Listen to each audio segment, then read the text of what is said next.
কি উপলক্ষে এই মেগা যে স্বচ্ছ ভারত অভিযান করলেন?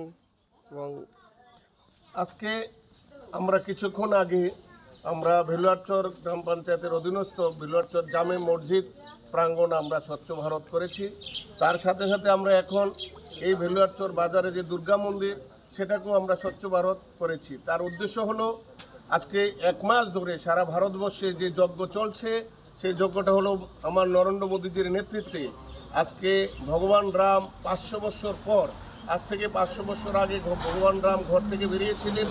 ভারতবর্ষের মানুষ, ভারতবর্ষের কোনো প্রধানমন্ত্রী কেউ কোনোদিন চিন্তা করেনি ভগবান রামকে ঘরে প্রবেশ করাতে হবে। আমার নরেন্দ্র মোদীর যে বলিষ্ঠ নেতৃত্ব, নরেন্দ্র মোদীর যে মনোভাবনা, সর্বধর্ম সমভাব, সেই সমভাব নিয়ে আমার নরেন্দ্র মোদীজি ভগবান রামকে আগামী 22 তারিখ তথা আগামীকালকে ভগবান রামকে ঘরে প্রবেশ করাচ্ছেন। সেই উপলক্ষে গত 1 মাস ধরে আমরা সারা ভারতবর্ষে, সারা ত্রিপুরা রাজ্যে তথা বক্সনগর মণ্ডলের অধীনস্থ প্রত্যেকটি মসজিদ, প্রত্যেকটি মন্দির, স্কুল, মাদ্রাসা এবং হসপিটাল, বাজার সবগুলো আমরা স্বচ্ছ ভারত করছি।